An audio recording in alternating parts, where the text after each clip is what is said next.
21대 대선 특집 방송 2부 순서 바로 이어가도록 하겠습니다. 함께 해주실 분들은요. 정필승 변호사, 강수영 변호사, 전수미 선대위 대변인 나오셨습니다. 안녕하십니까. 네. 안녕하세요. 제가 이제 그 정당을 생각했는데 민주당 대변이십니다. 네. 아니, 오늘 보니까 그 사전 투표 때도 열기가 상당했는데 본 투표에도 많은 분들이 참여하셔가지고 지난 대선보다도 투표율이 높거든요. 좀 어떻게 보고 계십니까? 어떻게 보긴요. 재밌게 보고 있죠. 저는 개인적으로 잘못하면 이번에는 투표율 67% 나올 수도 있다라고 생각했어요. 왜냐하면 이명박 때 당시 투표율이 67%였어요. 그때는 이제 보수가 최대 결집하고 진보 쪽이 약간 투표할 동력을 잃은 상태. 예. 근데 그게 이제 반대로 펼쳐지고 있는 부분이 있어서 그런데 지금 이제 높은 투표율은 이건 뭐 어떻게 보면 꿈보다 희몽일 수 있는데 오히려 이제 진보 쪽이 최대 집결하고 있는 양상으로 보는 게 저는 맞다고 봐요. 왜냐하면 이명박 때하고 지금하고 차이라면 보수는 집결을 했을지언정 이명박 때 보수 집결을 할 때 명분이 좋진 않았어요. 근데 반면에 이번 같은 경우는 진보들이 투표를 한 명분이 충분해요.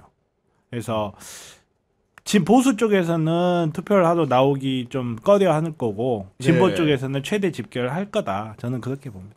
실제로 보면은 지금까지 투표율 집계를 지역별로 보면 71.5%가 평균인데 서울이 딱 평균에 수렴하는 71.5%고 가장 높은 곳은 전남입니다. 79.3%, 그다음에 광주 78.3%인 것이고 전북이 77.5% 뒤를 잇는데 대체로 낮은 곳이 영남 지역이고 우리 강 변호사님 고향인 대구 같은 경우에 70.4%, 울산은 70.9%, 부산이 생각보다 굉장히 많이 낮은데 69%거든요.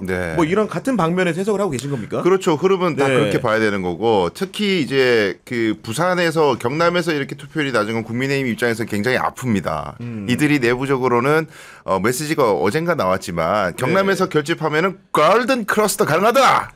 몽상에 가까운 얘기지만 제가 보기에 근데 경남이 이렇게까지 투표율이 낮다는 것은 거의 꼴찌 수준으로 낮다는 건 그만큼 보수 유권자들이 갈 곳이 없다는 거고 제가 뭐 오늘도 아침에 대구에서 왔지만은 제가 여러분들한테 전화를 많이 돌려봤어요. 돌려봤더니 대부분 하시는 말씀이 난 진짜 투표 갈 곳이 없다. 갈 곳이 없다. 보수 성향의 유권자들이죠. 대부분 특히 어른들한테 물어보면은 그러니까 왜 그런 거 하니 김문수는 한덕수하고 싸우는 꼴을 보다가 내가 막 질려버렸고 너무 싫고 그래도 민주당은 원래 내가 싫었기 때문에 안 되고 그러면 보통 지난 총선에는 조국혁신당으로 가기도 했는데 이번에는 대안이 이준석이라는 거죠. 이준석은 이재명보다 더 싫고 김문수보다 더 싫다. 아주 그냥 이가 갈린다는 거예요. 그래서 이 꼴을 보니 난 투표장에 안 가고 싶은데 그렇다고 이 어른들은 또 투표를 의무로 생각하는 정서가 굉장히 강해요. 맞습니다. 그러다 보니까 이제 고민을 하다가 저녁쯤 돼가지고 내가 결정하겠다 갈지 안 갈지. 근데 지금은 정말 투표하고 싶지가 않다. 그리고 두 번째는 투표를 해가지고 자꾸 동료 전화를 받는데요. 특히 국민의힘이나 김문수 목소리로 전화를 받는데 보수 유권자인 사람들이 들으면 짜증이 확 났던 게 이유가 뭐냐면 찍으면 뭐하노 되지도 않을 거. 아니 돼야 뭐 찍지. 해봤자 아무 의미 없는데 뭐 투표하면 뭐해.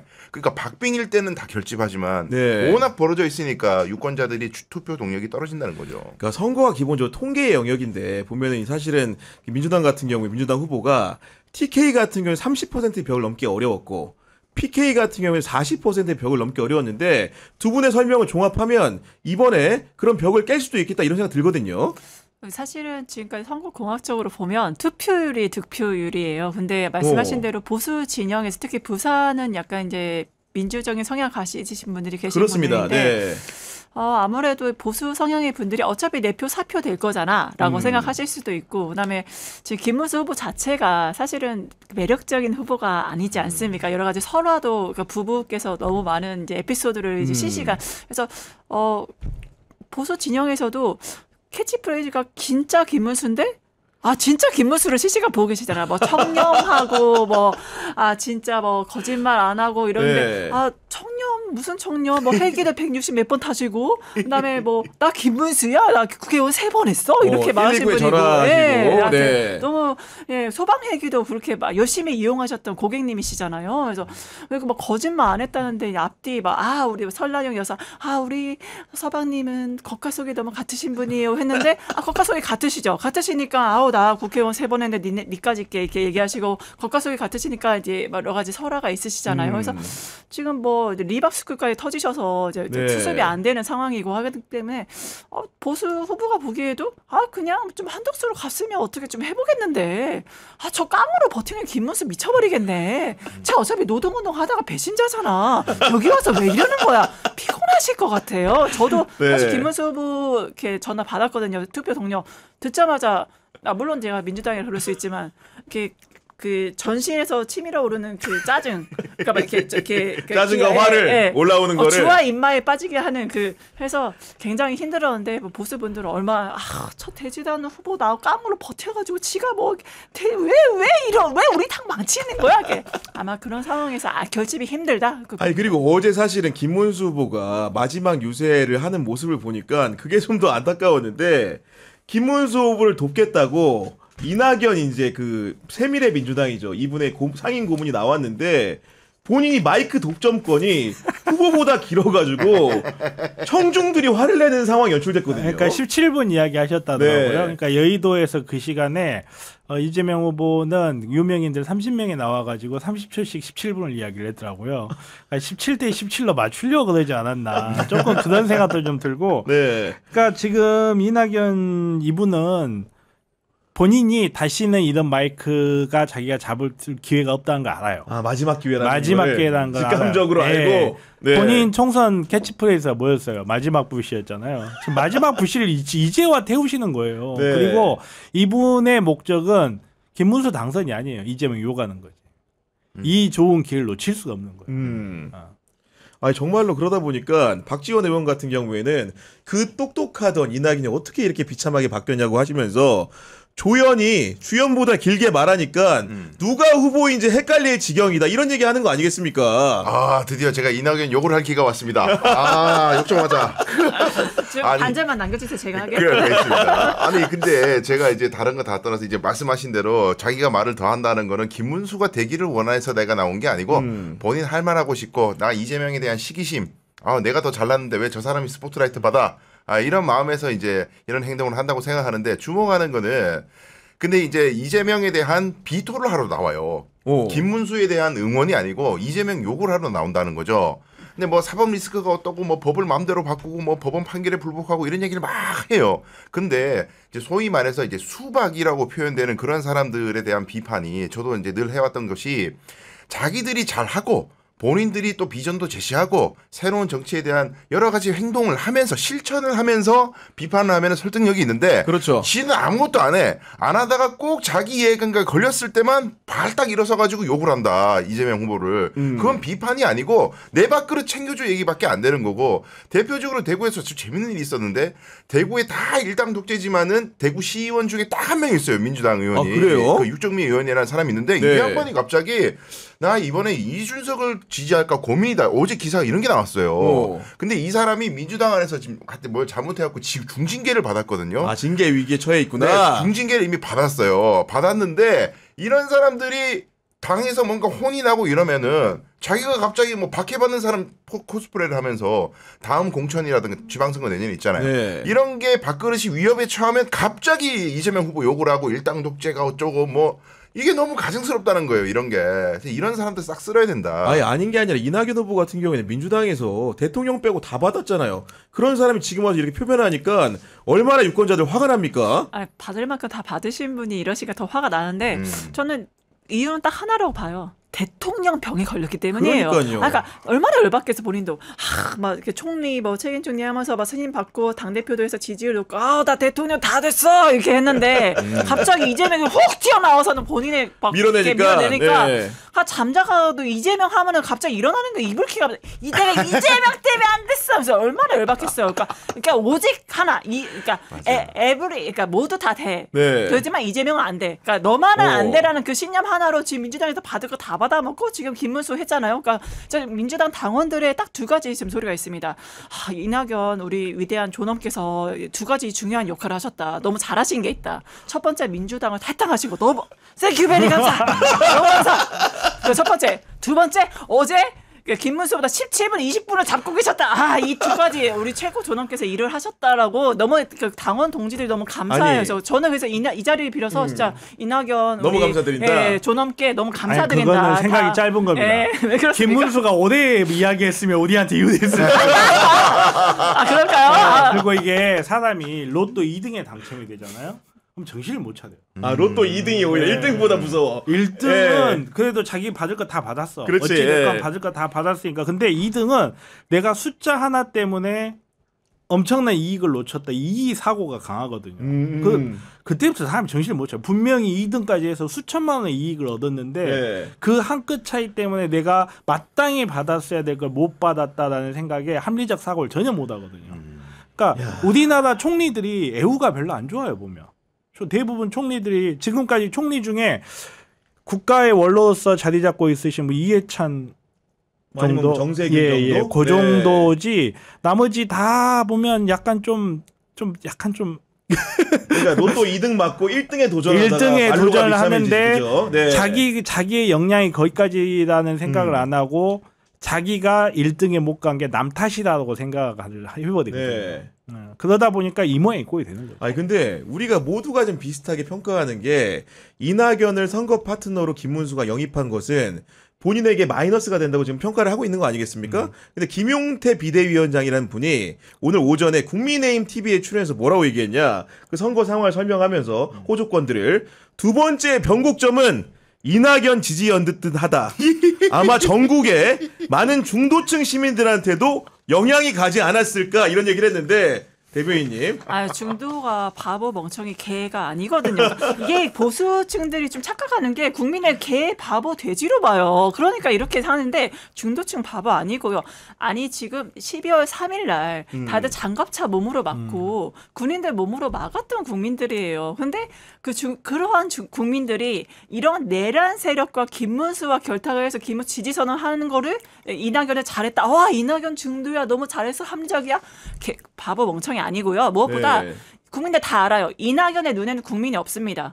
국민이 눈에 있었으면 국민의 제1순위로 두고서 국민이 가장 원하는 후보가 누군지 지금은 어떠한 정치 개혁을 해야 되는지가 우선순위인데 국민이 눈에 없으니까 본인은 오직 권력에만 자신이 우대해 주는 거에만 그러니까 이분이 쓸쓸하고 외로우신 걸 알겠어. 그렇다고 본인 우대해 주는 너무 좀 아니, 그리고 멋있게 퇴장하셔야지. 새미래 미래민주당의 그 정당 지지율 그리고 한국갤럽에서 대선 후보 조사 이제 그 예를 들면 지지율 조사를 했을 때 이낙연이 갖는 비중을 생각하더라도 사실은 이준석만도 훨씬 못한 사람 아니겠습니까 지금? 그렇죠. 그리고 이제 우리가 주목해야 될 게 총선 때 욕을 한번 써먹었거든요. 국민의힘이 이상민 전 의원 있잖아요. 그렇네. 이 사람을 한동훈이 영입을 해가지고 마치 이 사람이 뭐 민주당의 내부 고발자인 자 건강한 어떤 폭로자인 것처럼 만들어서 이재명 욕, 민주당 욕을 막 하면은 표를 끌어올 거라고 생각했지만 전혀 미미했단 말이에요. 그렇죠. 아무런 영향이 없었어요. 그리고 이낙연이라는 사람이 나와가지고 뭐 이제 와서 민주당 욕하고 이재명 욕하고 뭐 일당 독재네 이런 소리 해봤자 총선 때 이미 써먹었는데 씨알도 안 맥힌 거를 지금 가지고 투표 직전에 한다고 해서 어떤 중도가 그래서 민주당이 그렇게 나쁜 놈들이었어? 누가 그러냐고. 완전 멍청한 거예요. 그러니까 분명히 이분은 중도에 영향을 줬을 거다 그랬지 자기들한테 유리하게 영향을 줬을 거다 하진 않았어요. 역시 영향을 주긴 줬겠죠. 아니 그런 건데. 와 대단하십니다. 그 김문수 후보의 마지막 유세와는 약간 대조되게 이재명 후보 같은 경우에는 마지막 유세를 여의도에서 했는데 대변인 현장에서 보신 거죠? 네, 바로 어떤 앞에서 느낌 봤습니다. 받았습니까? 아까 우선 여의도에서 한 게 아시겠지만 김대중 대통령께서 그 여의도 유세를 하셨었고 노무현 대통령도 하셨었고 이제 그 정신을 이어받아서 한 거잖아요. 정말 꽉 찬 그 파란색 풍선과 빛의 응원봉을 보면서 여기에서 우리 빛의 혁명이 시작했고 여기에서 우리가 새로운 나라를 만든다. 빛의 혁명으로 딱 그 느낌이 들면서 되게 울컥하더라고요. 그러니까 12.3 내란 때 진짜 온몸으로 저도 그 자리에 국회 앞에 달려갈 때 가셨군요. 네. 제 친구들이 야, 너 잡혀가. 김계엄 선포했어. 야, 그냥 잡혀가면 어때? 이대로 우리가 몸으로 못 먹으면 우리 다 끝이야. 우리 다. 그때는 영연백이 아직 얘기가 없었는데 나중에 생각하면 영연백 중에 하나가 내 거였겠구나. 좀 하나를 받을 걸 그랬나라는 생각이 들 정도로. 그러니까 결국에는 그 모든 게 계엄이 예정이 되어 있다. 수십 번 말했다는 거 아니야. 이해는 합니다. 노무현 대통령도 대통령 못해먹겠다 하셨죠. 아니 못해먹겠다 하실 수는 있는데 계엄 얘기하실 수 있는데 실제로 계엄하는 이런 또라이 대통령이 어디 있습니까? 그렇죠. 전례 없는 일이죠. 그러니까 군인들이 그렇게 맞고 총을 겨누고 이게 진짜 국가적 비극이고, 그러니까 제가 외교관들한테 들었던 게 맨 처음에 12상 계엄 마샬로 했다고 하니까 여기 대한민국이다. 그럴 리 없다. 북한에서 혹시 했나? 그러면 남북통일이 되는 거야. 이런 얘기를 외교관끼리 했다고 하더라고요. 근데 북한이 한 게 아니라 남한에서 그러니까. 21세기 대한민국에서 네. 했다는 자체가 너무나 이제 외국 사람들 충격일 정도로 이제 말도 안 되는 행위를 한 거고, 그래서 결국에는 그러한 내란을 여기서 끝내고 새로운 대한민국을 만들자라는 네. 그런 국민적 열기, 그 이재명 후보의 약속, 그런 것들이 어우러져서 너무나 행복한 시간이었습니다. 그리고 이제 김문수 후보와 달리 이재명 후보는 마지막에 연설을 정말 길게 하더라고. 저는 이제 사실은 여기 진행을 해야 되니까 TV를 통해서 이제 봤는데 정말로 길게 하고 인상적이었던 거는 마지막에 모두가 같이 애국가를 1절만 부르지 않고 4절까지 부르더라고. 맞아요. 4절까지 했어요. 보셨죠 어제? 아니요, 안 봤어요. 그걸 제가 왜 봐요? 아니 보셔야죠. 설마 아니 파란 넥타이 메고 이몸 등장하시고 그걸 안 보시면 어떡해요. 방금 전에 김문수라고 그랬습니다. 아니고 이재명 그건 봤죠. 후보가 어머, 세상에. 어제 지지하는 과정에서 저도 안 보신 연설을 것 하는데 같은데. 4절까지 불렀다 이 얘기입니다 지금. 네. 졸려서 주무신 거 같은데. 우리 강수영 변호사 어떻게 보셨습니까? 근데 저는 그거의 의미를 알겠어요. 왜 그렇게 하셨는지 의미를 알겠는 것이, 왜냐하면 이번 선거는 빛의 혁명의 완성이다. 혁명이라는 것이 총칼로 하는 것이 아니고 결국 투표로 완성하는 것이다. 그래서 당신들이 하는, 우리 시민들이 생산하는 투표용지 한 장 한 장은 빛이 나는 응원봉이고, 그래서 우리가 이 투표로서 권력도 교체하고, 그다음에 더 나아가서는 국민의힘 세력도 멸망시키고, 나아가서 여러 가지 검찰개혁이나 언론개혁이나 사회 모든 곳곳의 개혁의 원동력, 추진력을 그네들의 한 표 한 표로 하는 거야 라는 의미를, 그다음에 투표를 함으로써 이제 애국가를 4절까지 부르는 것의 의미는 우리가 진짜 애국이야. 그때 그렇죠. 동안 우리는 예. 매국 세력으로 오해받고 종북 세력이니 뭐 나라 팔아먹니 중국하고 연계되어 있는 이런 아주 오명을 얻었었는데, 그게 아니라 우리 시민들이 진짜 혁명의 주체자고 당신들이 권력자야, 국민 주권자들이야, 네. 이걸 선언하는 그러니까 자리로서 기획됐다고 봐요. 이재명 대표님이 저하고 방송을 하시면서 보수를 이야기를 하셨거든요. 그러고 빨간색을 사용하기 시작했어요. 그러니까 빨갱이라는 단어 때문에 진보는 빨간색을 쓸 수 없는 색깔이었어요.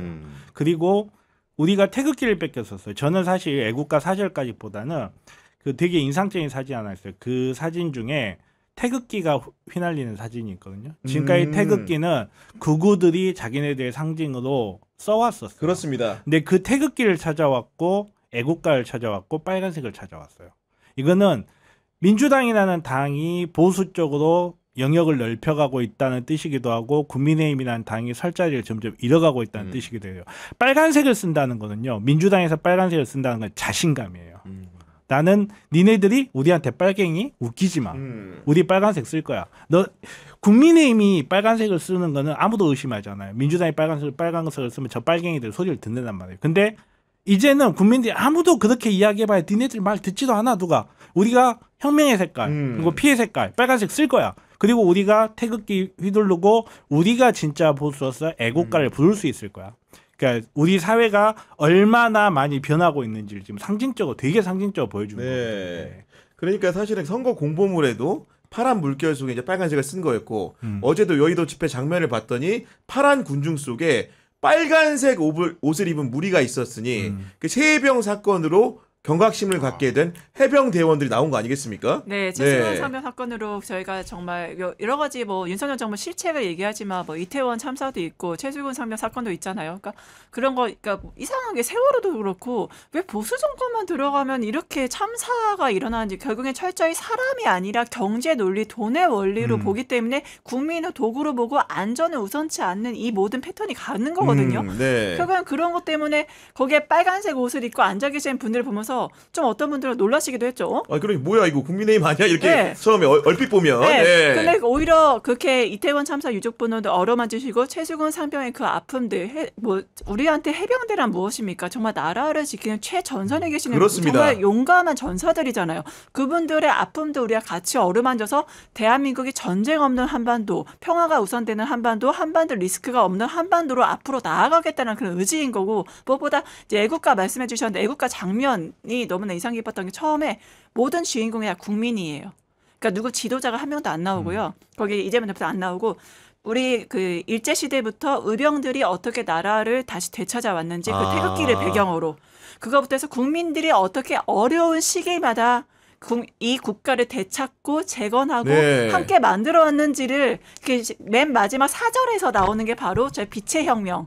우리가 12.4 내란 일어나고 비행기 뜨고 국민들이 어떻게 함께 소리를 내는지 다 보여주시거든요. 그러니까 국민이 만들어낸 이 대한민국, 되찾은 대한민국, 국민과 함께 다시 미래로 나아가겠습니다. 그래서 너무나 가슴이 뭉클하고 2002 우리가 월드컵 때 맞아요. 레드 네. 컴플렉스. 그러니까 2002 월드컵에 레드 컴플렉스를 극복했던 그 모습을 다시 재현했다라는 의미에서 너무나 가슴이 뭉클했습니다. 그리고 어제 이제 사실은 여의도에 오기 전에 이재명 후보가 그 성남을 찾았거든요. 성남이란 데는 이재명 후보에게는 어떻게 보면 출생지와 다름없는 제2의 고향 같은 곳인데 특히 이제 시민운동가 시절에 본인이 수배됐던 성남 주민교회를 찾아갔는데 그때 어떻게 보면 성남 그 시립병원을 건설하기 위해 싸우다가 본인 자체가 사법 처리되는 변호사임에도 불구하고 그런 일을 겪지 않았습니까? 그렇죠. 네. 그래서 이제 정치인이 되겠다는 결심도 그곳에서 했고 그 교회 지하에서 울면서 기도를 드렸다는 일화는 유명하죠. 그러니까 이제 이런 거를 보면서 우리가 느낄 수 있는 것은 이재명 후보의 서사는 정말 끝이 없다. 인생 자체가 서사이고 고비이고 근데 이런 것들을 흉내 내려고 억지로 다른 후보들이 만들어내면 흉내도 못 낸다는 것이 일단 이준석 같은 사람은 서사를 만들 수가 없어요. 그냥 본인은 선거에서 낙선했던 게 서사이고 네. 자기 인생에 사회생활조차 한 적이 없고 아무것도 고생한 게 없고 시민운동 한 적도 없기 때문에 도대체 이 사회의 유익을 위해서 무엇을 했나 의문인데다가 김문수 후보는 한술 더 떠야 되는 것이 본인의 젊은 시절에 노동운동 시절에 했던 여러 가지 행동들은 의미 있는 행동들이 많이 있었지만 변절을 하는 바람에 쓸 수 없게 돼버렸어요. 근데 억지로 또 이번에 그래도 서사를 만들겠다 시고 제가 굉장히 좀 역겨웠던 것이 광주에 가가지고 5.18 민주화 운동을 들먹이면서 본인이 독방에 수감된 적이 있는데 그곳이 바로 5.18 열사 중에 한 분이 금식투쟁을 하다 돌아가신 방이었다. 뭐 이러면서 네. 뭐 막 눈물 짓는 듯한 그런 걸 연출하던데 아니 변절을 했으면은 변절한 이후의 것만 써야지 변절하기 전에 자신의 모습을 끌어다 쓰면 어떡해요. 이건 너무한 거예요 정말. 그러니까 억지 서사를 만들어도 절대 이재명 후보의 반의 반도 못 따라간다. 저는 그런 느낌이 들었어요. 그러니까요. 이재명 후보의 여러 가지 인생사라든가 고락이라는 게 사실은 굉장히 보통 사람들이 겪기 어려운 특별함이라는 게 있고 그 특별함 속에서 배운 여러 공공선에 대한 확신, 지향 이런 것들이 좀 있는 것 같은데 그 정 변호사님 같은 경우에도 이제 가까이서 보면 그런 것들이 대화하는 도중에도 묻어납니까 어떻습니까? 당연하죠. 그거는 그 사람을 이루고 있는 요체이기 때문에 본인이 그냥 던진 말이라도 묻어나지 않을 수가 없어요. 그러니까 개인적으로 이야기를 하자면 사실 어저께 선거운동을 사자성어로 하면 수미상관이에요. 자기가 정치를 시작했던 곳에서 정치적 메시지를 내는 거예요. 성남시라는. 그리고 빛의 혁명이 시작됐던 곳에서 빛의 혁명을 종결시키는 수미상관을 딱 이루고 있는 거거든요. 이게 이 수미상관을 이룬다는 거 이거 자체가 그 사람이 갖고 있는 사고 방식의 시작이자 출발이에요. 아, 이거는 숨길 수가 없어요. 그리고 여기에서 우리가 보는 희망은 이 사람이 어디서 태어났는가? 그럼 이 사람이 어디로 향할 것인가? 가장 우리 사회의 약자로 향할 수밖에 없다는 거예요. 가장 약한 곳에서 나오셨다가 그쪽 가는 거거든요. 그렇죠. 네. 아, 그런 얘기 듣고 보니까 정말 수미상관이라는 말이 와닿는 게 기본적으로 자신의 정치의 요람이 성남인데 성남에서 시작해서 선거 레이스를 성남에서 끝냈고 그리고 12.3 쿠데타를 막았던 빛의 혁명이 여의도에서 시작됐는데 여의도의 유세로 마무리를 했다. 이런 점들이 굉장히 그렇죠. 인상적인 것 같은데 그리고 이 일정을 마친 다음에 끝나나 했더니 또 유튜브 방송하러 갔습니다. 이번에 뭐 민주당 같은 경우에 유튜브라는 그런 정치적인 도구로 유튜브를 굉장히 잘 활용한 인상이거든요. 왜냐하면 사실 저희가 20대 대선에 대해서 패배 보고서가 작성이 됐단 말이에요. 아, 지난 대선 때? 네, 그러니까 왜 이재명 후보는 이렇게 경제 대통령 유능한데 왜 이랬지라고 이제 0.76이지만 했을 때 분석의 하나 요인 중에 하나가 보수 쪽에는 극우 유튜버, 청년 유튜버들이 있어서 영향력을 많이 미쳤는데 우리 쪽에는 좀 그런 것들이 없었고 무엇보다 팩트 체크, 그러니까 가짜 뉴스로 인해서 최대의 피해자로서 이재명 후보가 정말 악의적인 프레임, 악마화가 너무 심했다 해서 일부러 민주파 추수를 만들고 하나하나 팩트 체크를 해가면서 김문수의 거짓말, 김문수 망언짓도 만들고 이준석 망언짓도 만들고 그때 저희가 TV 토론 할 때마다 그거에 대해 가짜뉴스 팩트 체크해서 다 보도를 올리고 했거든요. 그러니까 확실히 이제 그런 것들에 대한 악의적인 판단이 많이 줄어들었던 이제 사례가 있어서 무엇보다 김문수 하면은 제가 유튜브 이번에 마지막에 했던 이유는 간단합니다. 이준석은 천상천하 유아독존이잖아요. 자기의 자존심은 박근혜랑 하버드밖에 없어요. 근데 한덕수란 후보 때문에 자기 하버드 같이 떨어졌죠. 박근혜 탄핵했죠. 그 자존심이 노무현이 이제 와서 부비려고 노무현 장하세가 안 밝혔잖아요. 네. 이제 와서 부비려고. 그러니까 자기 자신이 없는 사람이에요. 권위에 부비는 사람이에요. 이준석은 유아독전이고. 김문수는 깡으로 버티고 상승 욕구. 그러니까 진보 영역에 있을 때는 노동운동 하다가 상승해야 되는 또 여기 보수가 또 상승. 깡과 상승 욕구 하나로 버틴 사람이기 때문에 이거와 대조돼서 이재명은 어떤 사람인지 최종적으로 국민 여러분들께 보여드리기 위해서 유튜브라는 진솔한 현장에 출연을 하셨죠. 그래 결과적으로 보면은 실제로 이제 민주 진보 진영의 유튜브가 과거에 비해서 훨씬 탄탄해진 것 같고 기성 언론들 같은 경우에도 그런 걸 통해 가지고 팩트 검증을 통해서 진실에 가까운 보도들을 하기 위한 노력들을 좀 하고 있는 거 아니겠습니까? 그럼요. 그 움직임들이 다 모아져서 사실 기성 언론들에서 보도되지 않는 내용들이나 그런 것도 영향을 미쳤고 저도 이제 방송 활동 계속하면서 참 느꼈던 것이 저는 그런 생경한 경험이 처음이었는데 가령 이제 우원식 의장이 이번 대선 때 그 개헌 국민투표를 같은 날에 하자 이런 얘기해서 정치적 논란이 된 적이 있는데 제가 막 하도 열받아가지고 한 5분 7분을 막 비판을 했어요. 그래서 그것만 딱 따서 영상을 한번 올렸는데 그 의장실에서 전화가 왔어. 의장실에 전화 와가지고 강 변호사 그렇게 안 봤는데 살살해. 야 나는 그런 거 올려도 아무도 전화 안 해. 제가 좀 세게 근데 좋으실 겁니다. 이제 근데 그런 것들이 이제 명민하게 이제 사람들의 마음과 이제 생각을 이제 결집하는 거죠. 저희가 뭐 그걸 선동하는 게 아니고 영향을 끼치기 시작한 거죠. 네. 그런 것들이 선순환이 되면서 영향을 끼치니까 이제 이재명 후보도 그 중요성을 아시고 이제 유튜브에 출연하시는 건데 반대로 생각해 보면은요 김문수 후보는 유튜브 출연을 거의 못 하고 있어요. 그러니까. 근데 그거는 제가 봤을 때 이제 캠프에서 아마 말리는 것 같아요. 이거를 원고 없이 유튜브 나와가지고 터는 순간 작살나. 그래서 이재명 후보는 막 차에서도 요새 방송하잖아요. 스픽스도 그렇고 CBS 한판승부도 맞아요, 맞습니다. 네. 이동하시면서 하도 바쁘시니까 여러 매체에서 인터뷰 요청을 해서 차에서 막 즉석으로 하시는데 김문수 후보 만약에 그렇게 하면은 정말 큰일 나거든요. 그래서 출연을 못 하는 거예요. 아, 연락해볼 걸 그랬네. 그러니까 선거운동 방식적으로도 민주당의 방식이라는 게 훨씬 더 약간 그 세대적으로 뉴미디어에 가까운 맞아요. 선거운동을 한 것 같은 느낌인데 어제 이제 사실은 국민의힘은 급하니까 어떤 선거운동을 했느냐 옛 인물들을 소환하기 시작해서 우리 이명박 각하님, 박근혜 각하님이 각지에서 열심히 선거운동을 하셨는데 영향이 있습니까 없습니까? 자, 다시 한번 말하지만 영향은 있겠죠. 영향은 분명히 있습니다. 그렇죠.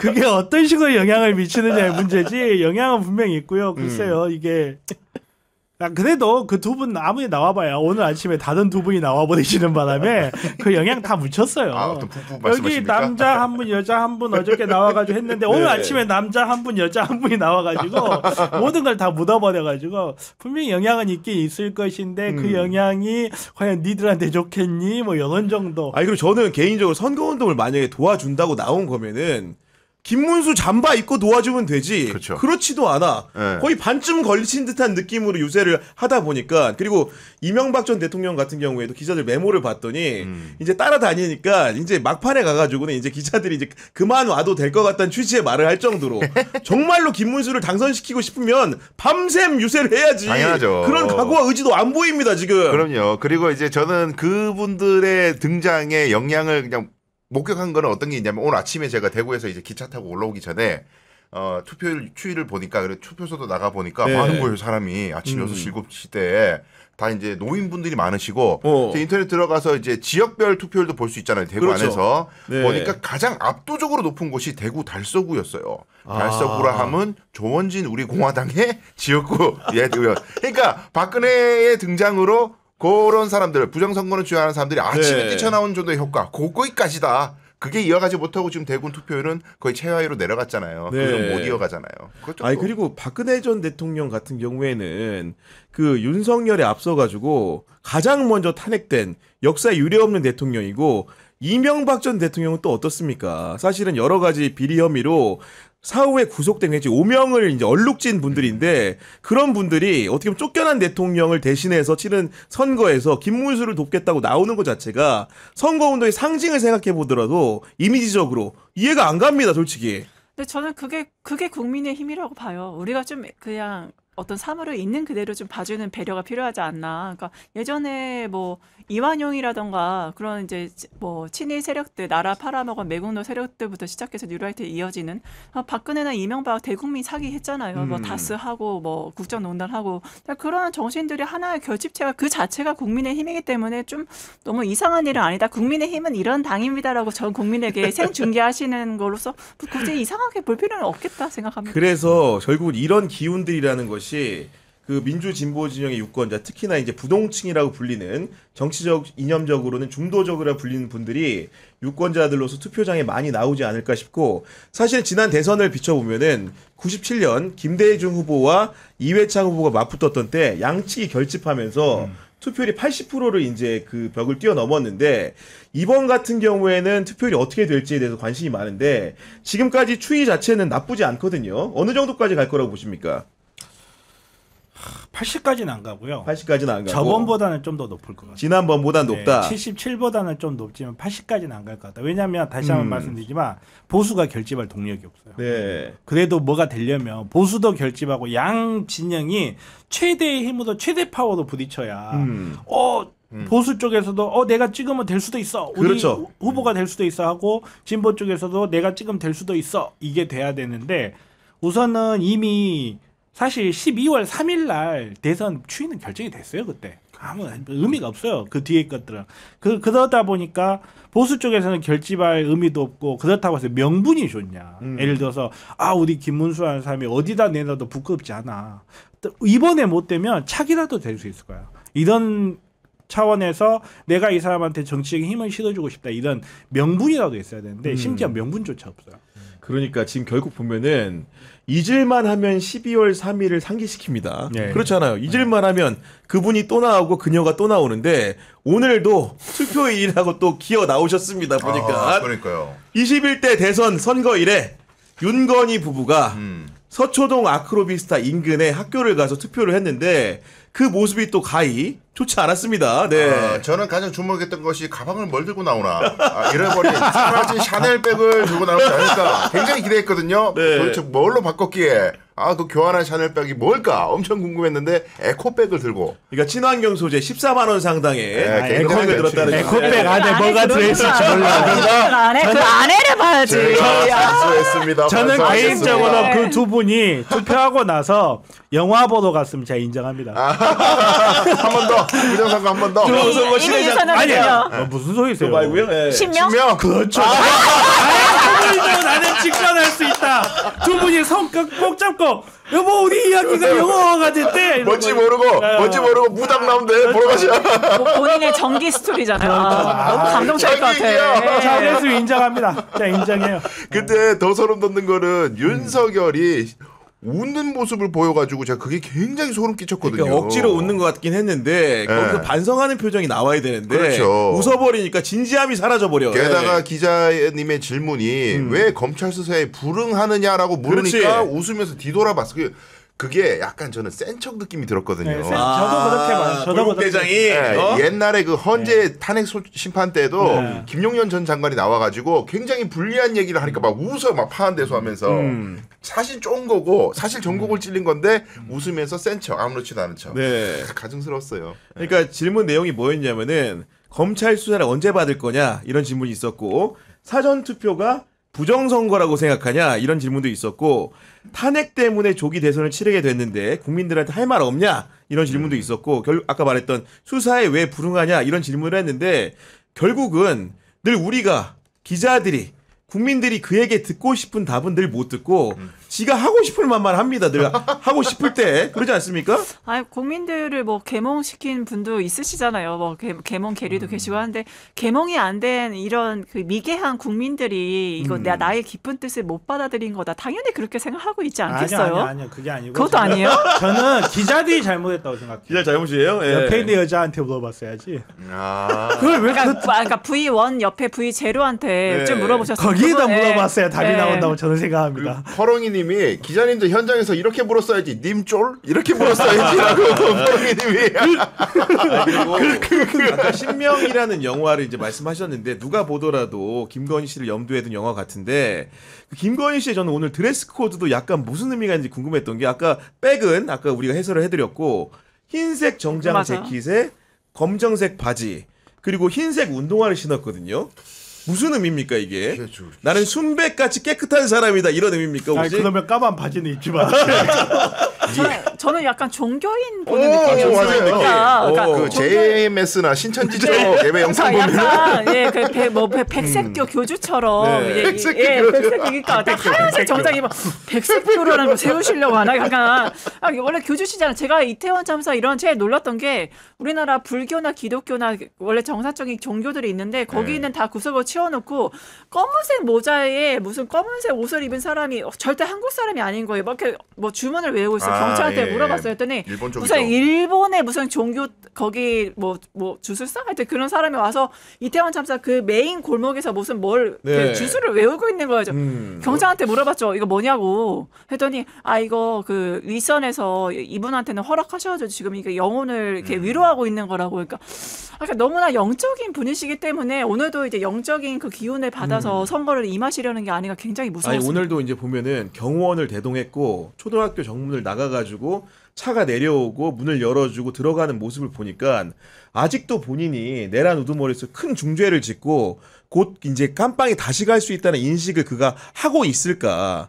이런 귀중한 대접을 받는 분이라면은 이런 상황에 대한 현실적인 인식 자체가 굉장히 괴리되어 있다 보니까 지금도 자기의 영향력이 큰 줄 알고 대중을 상대로 지지자들이 더 있는 줄 알고 김문수를 뽑아주세요 이런 얘기를 하는 것 자체가 지지에 도움이 안 된다는 것들을 모든 사람들이 아는데 그렇죠. 본인은 여전히 그런 환상 혹은 망상에 빠진 게 아닌지라는 생각을 하게 됐거든요. 물론 자의식 과잉의 결과일 수도 있지만은요. 본인에 대한 SOS일 수도 있어요. 자기 재판에서 자기를 구원해 줄 것은 오직 이 보수 세력이 집권을 해가지고 자기를 사면해주거나 복권해주는 것 외에는 내가 이 재판에서 벗어나기가 어렵다라는 생각에 네. 어떻게든 마지막 발악을 하는 거라고 평가할 수도 있겠죠. 변호사 두 분께서 너무 법적으로만 생각하는데 의사 입장에서 봤을 때는 그냥 술 많이 먹어가지고 대뇌 전두엽을 하게 되면 정상적인 사고를 할 수가 없어요. 술에 쩔어서. 예. 그런 사람들은 그 타인에게 공감하는 사고력을 잃어버립니다. 제가 맞아요. 언젠가 공감 이야기했지만 능력이 없어. 그 대뇌 전두엽에는 그 과립 전전두 피질이라고 그래가지고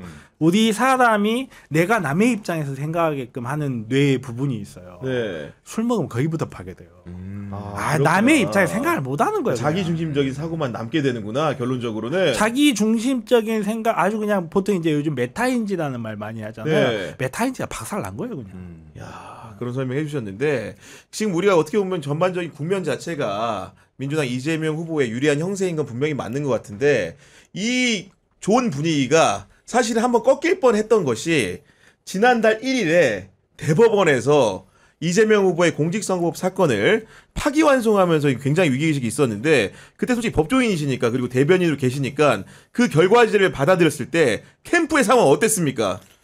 말 그대로 케이오스 그 자체였죠. 근데 네. 뭐 시련은 사실 다 있는 거 아니겠습니까? 예전에 김대중 대통령께서도 이제 뭐 대선 전에 북풍으로 엄청 고생을 많이 하셨듯이 아무래도 이재명 후보가 그대로 되는 꼴을 못 보는, 그러니까 무조건 에브리바디 벗 이재명이잖아요. 그러니까 이재명만 아니면 된다라는 생각을 가진 그런 이제 말초신경을 가진 분들이기 때문에 근데 좀 충격적이기도 했죠. 왜냐하면 입법부, 사법부, 행정부잖아요. 네. 그러니까 대한민국 상권 분립이고 사법부, 그러니까 헌법재판소에서 그런 정말 이성적인 결과가 나왔기 때문에 그러니까 근데 사실 저희가 약간 불안하긴 했었어요. 왜냐하면 그 결과 나오기 전에 2심에서 무죄가 나왔잖아요. 근데 그때 2심에 무죄 나오기 전에 저희 안에서 어떤 소문이 돌았었냐면 네. 그 조희연 대법원장이 지금 이거 준비하라고 조희대. 조희연은 전 교육감이고요. 네, 죄송합니다. 제가 조희연 했더니 네, 너무 좋아해서. 그러니까 조희대 그 대법원장이 준비하라고 대법원 바로 준비하라고 했다고 해. 그러니까 20 나오기도 전에. 그러니까 그런 소문이 있었다. 그러니까 이미 결론을 정해놓고 뭔가 준비를 시키는 지시가 있었다는 얘기 저희가 제보를 받았었거든요. 그때 약간 등골이 약간 싸늘하게 그렇지만 입법부, 사법부, 행정부니까 상권 분립이니까 설마 그냥 법대로만 잘 하면 되겠지라고 생각을 했다가 이렇게 빨리 선고할 일이 없겠지 생각했겠죠. 그러니까 너무 첫 번째는 전원합의체로 그 사안이 가는 것도 기이했고 너무나 그 6만 장의 사건을 다 보지도 않고서 했다는 거. 그러니까 6만 자 사건 로그인 기록 내놓으라고 했더니 결국에 못 내놓겠다는 거잖아요. 그럼 뭐야? 뭐 안 봤다는 거거든요. 그러니까 이미 내심으로 결론 다 정해놓고 거기에 대해서 제대로 된 자료 조사, 자료 검증도 안 하고서 그런 결론을 내렸다는 자체가 이거는 진짜 사법 쿠데타죠. 엄청 충격이었죠, 그냥. 근데 결론적으로는 서울고법에서 이제 사건 그 기일을 연기하게 되면서 자연스럽게 대선 판도가 정상 궤도로 돌아오게 됐는데 결국 이런 상황 속에서 맞은 대선일입니다. 오늘이 6월 3일 대선 당일이고 결국은 변수라고 한다면 언론이 공이 지적하는 것은 그 관심 있어 하는 부분은 부동층의 향배 우리가 충분히 아까 얘기했던 것 같고 하나 더 이제 추가해서 얘기하는 게 이준석과 득표율과의 상관관계가 있기 때문에 그러니까 밀어주고 이제 끌어주는 그 역할이 있기 때문에 이준석이 얼마나 득표를 하게 될까 이런 관심이 있는데 우리 정필승 변호사님은 냉정하게 어느 정도 득표 예상하십니까? 일단 상관관계를 이야기한다면 상관없다고 보고요. 저는 개인적으로 6% 못 넘을 거라고 봐요. 6% 못 넘는다? 네. 왜냐하면 지금 이준석을 선택하는 사람들의 대부분이 이준석이 좋아서 선택하는 게 아니에요. 이재명도 싫고 김문수도 싫다. 그리고 실제로 이준석도 그렇게 선거운동해요. 자기는 본인 입으로는 이재명 욕만 하는 김문수를 뽑을 겁니까? 하면서 이재명 김문수 욕해. 그러고 자기 선거운동을 해. 그리고 한 가지 되게 주목할 만한 수치가 있는데 이준석이 본인 영화를 찍었잖아요. 근데 관람자가 4,000명이 안 돼요. 5,000명이 안 돼요. 아 진짜요? 예, 5,000명이 안 돼요. 이게 원래 쉽게 이야기해서 이준석이라는 사람을 지지하는 사람들은 입으로만 떠드는 사람들이에요. 내가 좋아하는 사람을 위해서 나의 무언가를 희생해서 그 사람을 위해서 도움이 되고 싶다는 그런 부류의 사람들이 아니에요. 이준석이 될 것 같아. 그러면 모르겠는데 이준석 안 될 것 같아. 거기에다가 이미 이준석도 명분을 날려버렸어요. 본인 입으로 명분을 날려버렸기 때문에 이 사람을 내가 김문수 싫고 이재명 싫어서 이준석을 찍겠다 하고 나온 사람이 과연 얼마나 될 것이며 정말로 이준석이 좋아서 찍는 사람이 과연 얼마나 될까. 네. 10% 나오는 거는 전화 걸려왔으니까 누구 하나 찍어야 되니까 정작 거기에서 이준석 눌렀던 사람도 투표장 나와서는 될 가능성이 좀 더 높은 사람을 뽑을 가능성이 전 높다고 봐요. 그래서 실제로 이준석이라는 사람은 저는 10% 못 넘길 거다. 무조건 10% 무조건 못 넘기고. 아니 사실은 이제 그런 연장선상에서 보면은 그 TV 토론 하는 와중에 보면은 본인 이제 3등 후보임에도 불구하고 1등 후보를 겨냥한 공박을 굉장히 많이 했는데 제가 알기로는 민주당 내부에서도 이준석과 관련된 여러 가지 그 사실적인 카드들이 많이 있었는데 정작 후보가 토론에 들어가서 그런 것들을 하나도 안 써먹었다고 하던데 왜 그랬다고 보십니까? 그러니까 일반적으로 대선 TV 토론을 할 때는요, 그러니까 그 상대방의 성향을 분석을 하고 거기 예상 질문과 답안을 다 만들어. 근데 후보께서는 원래 첫 번째 후보 자체의 이미지가 좀 이제 강하시잖아요. 두 번째는 본인이 그거보다 나는 분열보다 통합을 외치는 대통령 후보인데 거기 TV 토론에서 그런 모습을 보여주기 과연 옳은 걸까라는 생각에 거기서 이준석 후보가 어떤 공격을 할지도 이미 알고 있지만 거기에 대해서 이제 그 좀 여유 있는 유능한 후보로서의 모습을 보여주기 위해서라도 참을인 세계를 새기신 게 아닌가라는 생각을 하죠. 그래서 성주는 성을 지키면 되는 거지. 네. 굳이 쫓아나갈 필요가 나와가지고 없어요. 싸울 필요가 굳이 없다. 나올 필요가 없어요. 그게 이재명 후보의 좀 강점인 것 같아요. 그러니까 본인이 지금 리드하고 있는 상태에서 굳이 무리해서 왜냐하면 솔직히 이준석이 이재명 후보를 공격하는 건 너무 뻔하거든요. 본인이 절대 1등이 될 수 없고 당선될 수 없는 걸 알지만 그렇죠. 공격함으로 인해서 본인의 이미지를 고양시키고 10%를 하면은 선거 비용 반절 보전받고 그게 아니더라도 자기 지지층을 어떻게든지 확보할 수 있는 그리고 국민의힘에 자신의 나 이렇게 10% 넘었네? 나 이렇게 영향력 있어. 나중에 차기 대선 후보로서 나 어때?라고 국민의힘과 뭔가 통합이라든가 협상할 수 있는 카드로서 만들기 네네. 위해서 이재명만 죽도록 팬 거잖아요. 근데 결국엔 그 전략은 3차 TV 드론에서 그냥 날아갔다 저 하늘의 별이 되셨다 봐야죠. 그러니까 그 부분에서 이준석의 한계가 너무 보이는 게 진짜 그런 의도로 이번 대선에 임했다면은 그리고 심지어 제가 취재한 바로는 선거비용 보전 한 푼도 못 받아도 된다. 개혁신당 그냥 망하게 하고 어차피 네. 국힘으로 난 들어갈 거니까 뭐 10% 안 나오더라도 일단 끝까지 가야 된다. 이런 의지가 강했다고 합니다. 근데 그렇다 하더라도 최대한 득표를 이끌어내야 된다는 전략에서는 이재명 후보를 비판하고 비토하는 것까지는 좋은데 그거를 할 때 어디 FM 코리아에서 댓글로 싸우듯이 댓글로 이렇게 조롱하듯이 그렇게 해가지고는 안 되는 거고. 그렇죠. 이재명 후보의 정책에 대해서 하나하나 뜯어가지고 뭐 이런 정책은 실현할 수 있다 없다 이런 걸로 가지고 이제 논쟁의 쟁점을 그쪽으로 끌고 갔어야 되는데 무슨 말도 안 되는 성인지 감성을 들이밀고 그러다가 지가 자폭해버리고.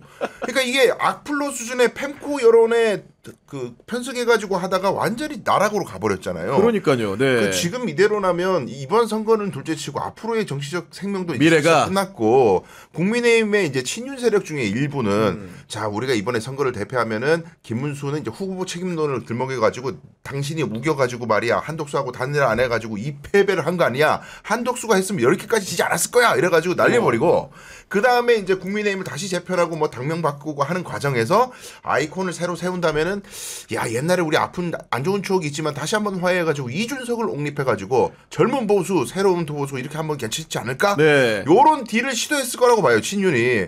근데 이준석 같은 사람이 그래도 뭐 자기도 아마 응할 생각도 있을 거예요 나중에는. 근데 이번에 저렇게 자폭을 해버리니까 친윤도 야씨 이제 앞으로 우리 누굴 세워야 되냐 도대체 아이콘으로. 야, 고민이 그리고 많을 거예요. 우리 그 변호사님 같은 경우에는 조대원 전 개혁신당 최고위원과 가깝잖아요. 네네네네. 가까이서 가입신당을 해보니까 실제로 이준석 그 후보에 대해서 느낀 감정이 남다를 것 같은데 어떻게 평가합니까? 조대원 최고는 거의 뭐 하여튼 철천지 원수를 넘어서서 네. 진짜 이 땅에서 사라져야 되는 인간으로 이제 한결같이 그렇게 얘기하고 있죠. 그리고 저한테도 이제 허은하 개혁신당 대표가 이제 쫓겨났을 때 그 사건을 이제 저하고 상의하시면서 이제 사건 사실 저한테 맡기려고 하셨었어요. 아 그래요? 네. 근데 저는 이제 개인적으로 변호사로서 그냥 정치적인 영역을 떠나서 이게 소송에서 이기기는 쉽지 않다. 당원들의 압도적인 투표로 허은하 나가, 조대원 나가 이거를 그냥 다 엎어버리고 이건 절차가 잘못됐어요. 이거 엎어주세요. 이건 정말 쉽지 않다라는 조언을 드렸었는데 어쨌든 근데 그건 법적인 다툼인 거고요. 그건 둘째치고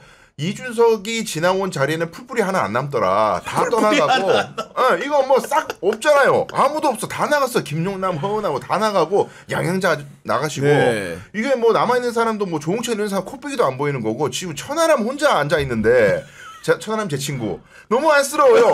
아니 이 자식은 아니 답답하다. 아니 하나만. 왜 이거 옹호하는 거예요? 이준석 옹호했잖아요. 아니 그래도 그러니까 하람이가 그 당의 비례대표 국회의원이라 함부로 못 나가는 건 아니 사실이죠. 그래도 그렇지 뭐 할게 있고 안 할게 있지. 천하람도 지금 그리고 곧 헤어집니다. 또 내가 보기에. 어떻게 보면 또 그 사람 나름대로 입장이 있을 거 아니에요. 그러니까 이제 개인적으로 좋아하진 않지만 천하람 의원이 그러고 있는 건 저는 개인적으로 이해는 가요.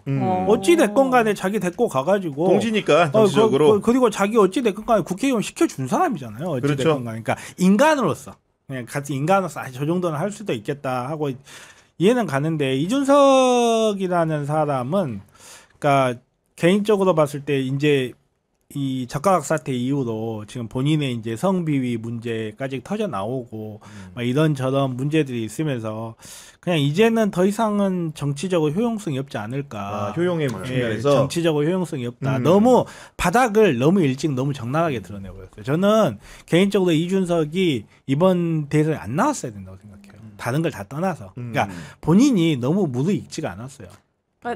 전 나올 수는 있는데 그럼 차라리 여기 있는 선배님들께 좀 배우겠습니다. 그래서 제가 많이 부족합니다 했으면 겸손한 유능한 차기 대통령 이미지라도 심어줄 수 있었죠. 근데 이번에는 완전히 1위 후보를 눌러서 본인이 체급 키우려고 하고 그러니까 저는 이준석의 캐치프레이즈 하나가 압도적 새로움이었잖아요. 그러니까 압도적 해로움이다. 네. 이건 진짜 사회에 있어서도 엄청난 진짜 뭐 갈라치기, 증오, 분노 이런 걸 일으키고 뭐 정말 이공계 출신이 과학적이라고 말하는데 뭐 출산율 증가에 대해서 증거 얘기할 때 뭐라고 얘기합니까? 남녀가 4살 차이면은 뭐 출산율 뭐 이런 얘기하고 아니 진짜. 네, 4살 차이. 아니 진짜. 옛날 할아버지 할머니들한테 얘기하는 이거 잠깐가가 모르나? 왜 차이가 대부분이야 이 양반아. 별명이 젊은 꼰대인 이유가 있다니까 진짜. 아니 제가 진짜 봐도 이 경향에서 처음 선언한 게 있어요. 내가 유일하게 이과 출신 시사평론가다 맞아, 했는데 이준석이 그 말을 하는 바람에 이과 출신 박사에 나버렸어. 아니 이과 출신은 과학적이라는 마음이 있었는데 이준석 보고 다 깨지고 있어. 그리고 본인이 과학고 시절에 막 선배들랑 정치 토론했대. 근데 거기서 선배들이 정치적 궤변을 하는 거 자기가 정치를 배웠대요. 본인이 정치적 궤변에 소피스트야 뭐야 도대체. 아니 과학적이라면서요. 이공계 출신은 정말 쪽팔리셔야 됩니다 이거. 그리고 저는 제일 압도적 해로움 중에 하나가 이제 새롭지가 않고 구태 정치인이라는 게 자기는 맨날 뭐 이렇게 새롭다 그렇게 하면서 권위주의적이 엄청 있는 게 김용태 비대위원장이 그 뭐 발언 하나 했다고 해서 내 앞에 김용태가 있었으면 야단을 쳤을 것이다. 그러니까 말도 안 되는 얘기죠. 쥐가 뭔데 야단을 쳐? 그러니까 말도 안 되는 소리를 해요. 그 김용태가 그대로 받았잖아. 이준석이 내 앞에 있으면 나도 야단을 쳤을 것이다. 똑같이 말 받아쳤거든요. 이준석이 사람을 이해하는 수준이라는 게 내가 토론을 잘하면 그 사람들이 나를 찍을 것이다 하고 생각하는 게 이준석의 수준. 그러니까 결론부터 이야기하면 이 사람은 사람을 몰라요. 맞아. 사람이라는 게 예를 들어서 여기서 저하고 이준석이 막 이야기를 해요. 이준석이 말 잘해요. 저를 발라버렸어요. 근데 제 방송을 보고 있는 사람들은 이준석이 말 잘한다라고 생각하기보다는 오늘 정 변호사 왜 이렇게 버벅거리지? 이렇게 생각하는 게 인간이에요. 그게 인간이야. 근데 내가 압도적으로 이야기해가지고 내가 이재명 대표를 코너에 몰아놓고 두들겨 패면 그 사람들이 나한테 감동, 감화, 감읍돼가지고 오늘부터 나를 찍을 것이다 라고 생각하는 게 이준석이 사람을 보는 수준이고 그렇죠. 사람을 대하는 수준이에요. 이 사람이 정치를 한다는 건 불가능해요. 우리 정 변호사님은 이준석 후보의 오늘 대선 득표율이 6% 예측해 주셨는데 두 분은 어떻게 예측하십니까? 저는 정말 많이 정말 많이 나와도 5%에서 6%까지 5%에서 7% 정도밖에 5에서 안 된다. 7%다. 10%는 죽어도 안 나오고 무엇보다 3차 그 TV 토론에서 정말 엄청난 대국민 테러를 그러니까 진짜 안 들은 귀삽니다예요. 이거는 진짜 가정에서 같이 봤던 아이들도 다 소리 지르면서 경악하면서 리모컨을 던지고 컸어요. 그러니까 엄청난 대국민 테러를 했기 때문에 절대 10%는 나올 수 없는 수치라고 생각합니다. 우리 강 변호사님 어떻습니까? 저는 영화 스코어로 보자면 아까 영화 말씀하셨는데 부정선거 신의 작품인가가 35,000명 들어왔거든요. 오, 꽤 들어왔네. 그러니까 그거의 7분의 1 수준밖에 안 된다. 그래서 자유통일당 수준의 지지도. 그래서 1에서 3 봅니다. 지금 저희가 사전에 이제 그 이준석 후보의 득표율에 대한 예측치를 우리 그 시청자들에게 여쭸는데 4,700명이 참여하셨는데 그 전체 응답자의 56%가 5% 이상에서 10% 미만을 득표할 것이다. 이렇게 답해 주셨고 0% 이상 5% 미만이 35%. 그러니까 도합 91%가 10중 8구는 선거 비용 보전을 못 받을 것이다. 이렇게 말씀하시는 거고. 예. 네, 10% 이상 15% 미만 절반 보전 받는 거죠. 응답자의 5%.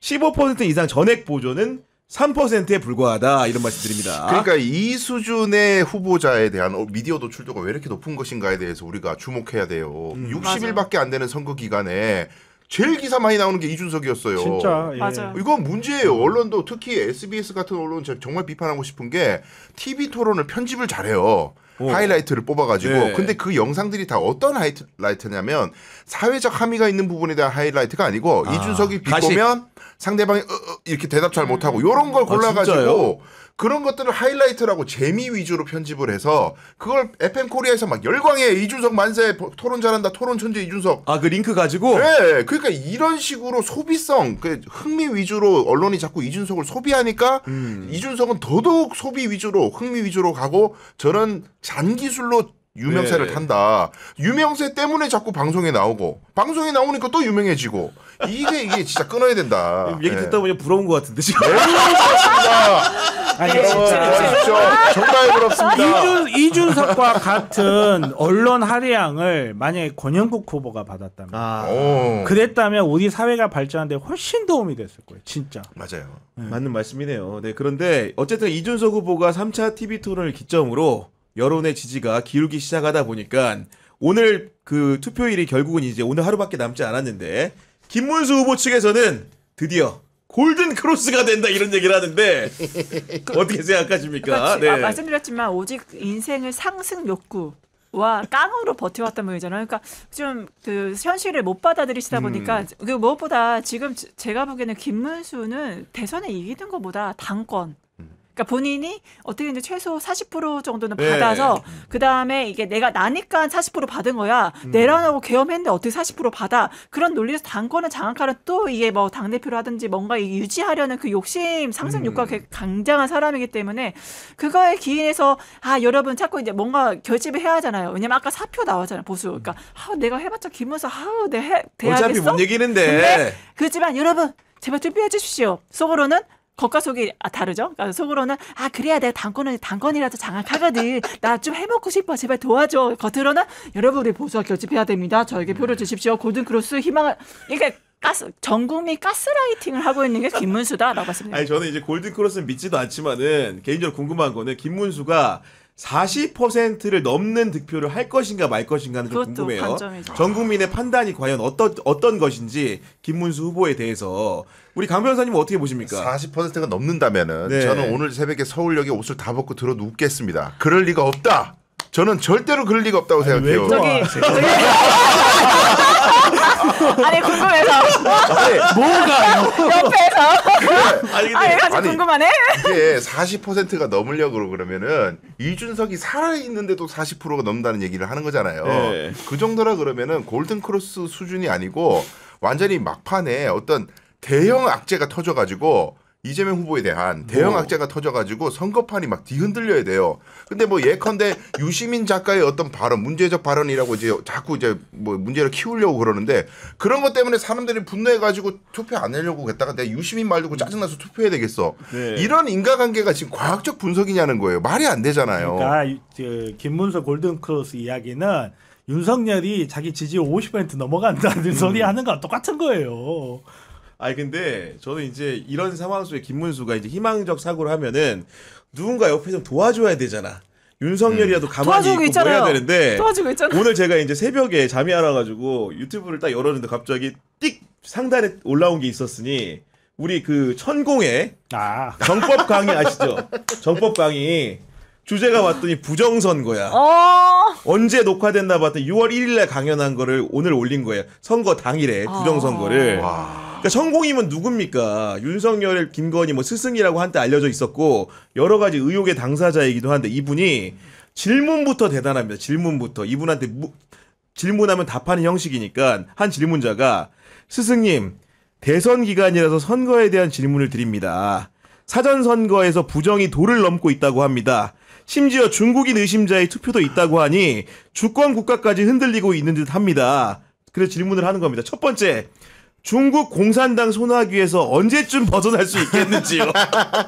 둘째, 국민 민심이 그대로 반영되는 공정 공면 선거가 언제쯤 가능하겠는지요 하니까 이분이 이제 그때부터 이제 즉답을 시작을 합니다. 요약을 이제 간단한 부분만 드리면은 부정 선거를 지금 이게 하고 있는 거는 우리가 다 알죠. 알아도 처단 못 하죠. 못 하니까 하죠. 국민이 다 알아도 이걸 처단을 못 해요.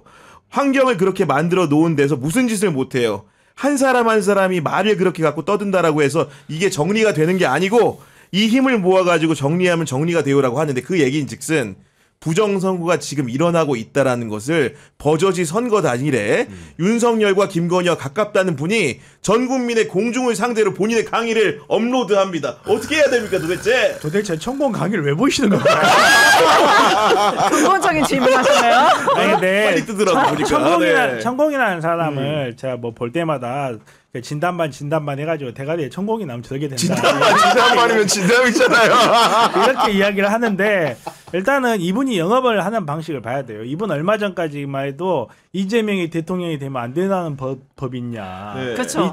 이재명 대통령이 되면 내가 가르치겠다. 이 이런 사람한테 영상이 와라 와요. 이랬어요. 예. 예. 그러니까 이분은 어떤 이슈가 있으면 그 이슈를 한 10개를 만들어요. 10개를 만든 다음에 시간이 좀 지난 다음에 지금 현재의 상태와 가장 정합한 네. 유튜브 하나 올리는 거예요. 예언을 한 10개, 예를 들어서 여기에서 제가 방송, 이번에 투표율 얼마 될까요? 하면, 61%요, 63%요, 67% 같은데 한 다음에 딱 발표 난 다음에 그 중에 하나만 딱 잘라가지고 올리는 거예요. 그런 방식으로 하시는 분이다 보니까 이것도 제가 봤을 때 어느 순간에 이것도 사라질 수도 있어요. 그리고 잘 찾아보면 부정선거에 대한 영상도 2-3개 있을 수도 있어요. 추가적으로 부정선거 일리가 있냐. 알 수가 없다. 이건 부정선거 같다. 버전이 여러 개를 여러 개가 좀 약간 좀 그런 성향이 아주 강한 분이기 때문에 네. 저는 중요하게 생각하지 않습니다. 아무튼간에 저 같은 경우에는 근데 왜 보셨어요? 저는 뭐 추천 순위가 상단에 있나 봐. 아니 정말 열자마자 이 영상을 저한테 추천하더라고. 구독을 안 하면 보통 추천 안 해요. 구독 안 했어요? 안 했거든요. 저도 자주 보다 네. 보니까 알고리즘이 자꾸 그쪽으로 인도를 하는데 근데 그 사람 말을 듣는 이유는 솔직히 이제 윤석열의 말을 대변한다고 생각하기 때문에 메시지를 읽으려고 하는 그렇죠. 거잖아요. 네. 근데 제가 이렇게 보니까 정강훈도 그렇고 천공도 그렇고 지금 공통적인 위기에 봉착한 게 장사가 안 돼요. 요즘에.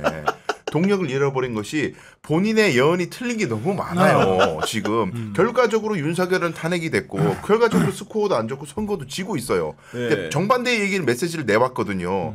그러면 이 사람들을 추종하는 사람들을 유지할 수 있는 동력이 뭘까? 아무리 연구를 해도 부정선거 외에는 에너지가 없어. 에너지가 없어요. 그러니까. 그러니까 이거 아마 이번 선거 끝나고도 부정선거 얘기 엄청 할 거예요. 아니 이분은 영업 계속 하셔야 되는데. 그러니까 제가 결국엔 구글 유튜버처럼 슈퍼챗 콜렉터예요. 솔직히 말하면 그럴 수 성공이나 있죠. 예, 네. 슈퍼챗 콜렉터. 그러니까 구글 유튜버들도 진짜 자신이 뭐 사상이 그렇게 뇌가 쩔어서 그럴 수도 있지만 다 돈 벌려고 자극적인 말을 할수록 돈이 쏟아지는데 눈앞에서 아니 권력도 아빠와 자식 간에도 안 나누면 돈도 맞아요. 그런 네. 세상에 돈이 막 쏟아지면 그 돈을 추종할 수밖에 없잖아요. 그러니까 네. 천공도 뭐 정강훈도 다 돈 벌려고 자기 가족들 사업으로 막 폰 사업도 하고 다 하잖아요. 맞아요. 그러니까 네. 결국에는 그냥 돈을 벌기 위한 자영업자 분들이시다 그렇게 보시면 될 것 같습니다. 지금까지 1시간 동안 세 분의 변호사와 함께 오늘 대선 저는 이모저모를 의사입니다. 2명의 변호사와 1명의 의사를 모시고 대선 이러저러 얘기해봤는데 사실 그 내부에서 분위기는 오늘 선거 관망을 조심스럽지만은 만약에 이제 그 당선이 된다면은 어쨌든 간에 입장 발표를 해야 되잖아요. 장소를 좀 어느 쪽으로 고민을 하고 있습니까? 지금 아시지만은 그 민주당은 국회의원 회관이고 그 국민의힘은 국회 도서관이잖아요. 그래서 네. 저희가 계속 8시에 사전투표 개표 개표 방송 맨 방송에서 처음에 이제 출구조사 그 발표를 네. 하죠. 한 다음에 그걸 계속 지켜보시다가 확정이 거의 뜨면은 이제 장소를 이동하셔서 저희가 여의도에 왜냐하면 어저께 마무리 장소가 여의도였기 때문에 여의도 시민들이 또 여의도로 모여 가는구나. 계시거든요. 네. 여의도로 이제 무대를 옮기셔서 이제 말씀을 하실 예정이라고 합니다. 야, 진짜 지난 그 2017년에 박근혜의 탄핵으로 치러진 문재인 대통령을 뽑았던 선거에서는 광화문 광장에 섰었거든요. 정말 광장의 기준이라는 게 이제 다시 광화문에서 여의도로 돌아오는 기분인데 그 여의도가 가지는 상징성 앞으로 이제 상당할 것 같다는 생각이 듭니다. 그렇죠. 결국은 앞에서도 말씀드렸다시피 수미상관이잖아요. 결국 다시 이제 여의도에서 시작을 하고 이제 그 뒤에 펼쳐진 이야기는 우리들이 써나가야죠. 그건. 네. 우리들이 써나간다고 하니까 뭐 들어가시는 분처럼 그게 아니고 이미 전화 받으셨나 봐요. 아유 미리 축하드립니다. 아유 잘 부탁드립니다. 아니, 진짜, 잘 부탁드립니다. 전화번 아유, 예. 제가 진짜 열심히 농담이 아니라 하겠습니다. 저는 이미 다 거절을 네네네. 했기 때문에 네네. 이미 다 거절을 했기 때문에 그럴 일 없고 이미 그럼 전화를 받으셨다는 인정하시는 겁니까? 이 아니, 자리에서 그러니까. 지금 커밍아웃 아니, 무슨 전화를 소리세요? 받으신 걸로. 저 그런 취향 예, 아니에요. 감사합니다. 네. 그러니까 지금부터는 이재명 대통령님께서 대통령이 되지만 이분이 써내려가는 이야기를 우리가 도와주지 않으면 절대 완성할 수 없어요. 네. 네. 우리가 착각하는 게 있어요. 새로운 대한민국이 하루아침에 이루어지지 않습니다. 의사 입장에서 이야기하면 지금 대한민국 응급환자예요. 응급환자 응급실 들어가고 의사 만나자마자 좋아지지 않아요. 거기에서 좋아질 때까지는 주사도 맞아야 되고 째기도 해야 되고 그러니까. 짜내기도 해야 되고 네. 굉장히 아픈 시기를 버텨야 되는데 그 아픈 시기를 버티려면 의사와 환자가 믿음이 있어야 돼요. 그리고 환자가 거부하면 의사가 화타가 와도 치료를 못합니다. 우리가 거기에서 이 사람을 어떻게 믿어주고 우리가 어떻게 목소리를 내는가가 앞으로 5년 동안 펼쳐질 이야기예요. 그래서 우리가 써내려가는 이야기라고 하는 거고 이재명 대통령님이 원하는 게 이재명의 나라가 아니에요. 국민의 나라예요. 그럼 우리가 우리의 목소리를 내줘야 나 왜 이렇게 말 잘 안 해? 미치겠다. 아니 청와대 대변인 지금 전화 받으신 거 아니에요? 이상한데. 강한 부정은 강한 긍정입니다. 아니 제가 변호사지 대변호사가 아니에요. 알겠습니다. 지금까지 정필승 변호사, 강수현 변호사, 전수미 대변인과 함께했습니다. 국영의 정치비상구는 오늘 밤 11시에 그 개표방송 특집 3부로 여러분 찾아뵙습니다. 꼭 다른 데 가지 마시고 오늘 오후 11시에는 저희와 함께 어떻게 될지를 지켜내 주시길 바라면서 정말 저도 이제 뭐라고 해야 되나 가슴이 조마조마하고 저 여전히 어제 못 잤어요. 두근두근거리고 사실 오늘 저도 새벽 3시부터 잠이 안 오더라고요. 저도 못 잤어요. 내가 왜 잠이 안 오는 거지 도대체. 왜 저랑 똑같은 시간에 잠을 못 잤지? 이상한데? 아, 뭐야 이거? 남편분도 알고 있거든요. 네, 여기까지. 여기서 마무리하겠습니다. 오늘도 긴 시간 시청해주셔서 감사합니다. 고맙습니다. 감사합니다.